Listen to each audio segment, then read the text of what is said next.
এই ছেলেটি সবসময় তার সঙ্গে একটি লাল বেলুন রাখতো। একদিন লাল বেলুন একটি নীল বেলুন দেখে আর মনে হয় তারা একে অপরকে পছন্দ করতে শুরু করেছে।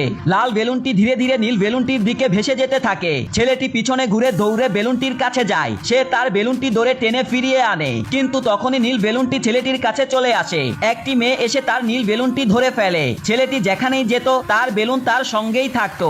এমনকি যখন সে স্কুলে যেত তখনও বেলুনটি তার সঙ্গেই থাকতো। কিন্তু স্কুল বাসে বেলুন নিয়ে যাওয়ার অনুমতি ছিল না, তাই বেলুনটি আকাশে ভেসে বাসের পিছনে পিছনে আসতে থাকে। উপর থেকে দেখে মনে হচ্ছিল বেলুনদের যেন নিজেদের একটা দুনিয়া আছে। যারাই তাকে দেখতো অবাক হয়ে যেত।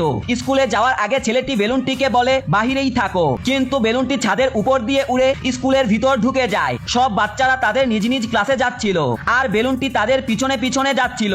একজন শিক্ষক তাকে ধরতে চাইলে বেলুনটি আরো উপরে উড়ে যায়। কিছুক্ষণ পর আরেকজন শিক্ষক বেলুনটিকে ধরার চেষ্টা করে, কিন্তু সেও পারে না। বেলুনটি একটি খোলা জানলা দিয়ে ক্লাসরুমে ঢুকে পড়ে। শিক্ষক রেগে গিয়ে ছেলেটিকে একটি ঘরে আটকে দেয়, কিন্তু বেলুনটি শিক্ষকের পিছনে পিছনে ঘুরতে থাকে। যেখানে শিক্ষক যেত বেলুনও সেখানে ভেসে যেত আর তাকে বিরক্ত করত।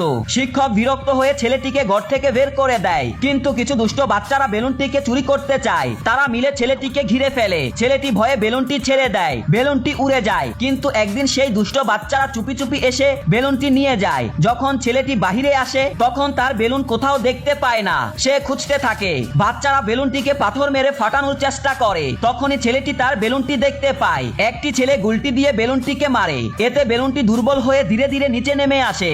এরপর আরেকটি ছেলে পা দিয়ে চাপ দিয়ে সেটি ছিঁড়ে ফেলে। ছেলেটি খুব কষ্ট পায়, কিন্তু হঠাৎ ঘরবাড়ি আর দোকান থেকে অসংখ্য বেলুন আকাশে উড়ে। রঙিন বেলুনে ভরে যায় পুরো আকাশ। ছেলেটি সেগুলো দেখতে থাকে আর তার মুখে হাসি ফুটে ওঠে। তারপর সব বেলুন উড়ে এসে ছেলেটির কাছে চলে আসে। তো আপনারাও কি ছোটবেলায় বেলুন নিয়ে খেলেছেন?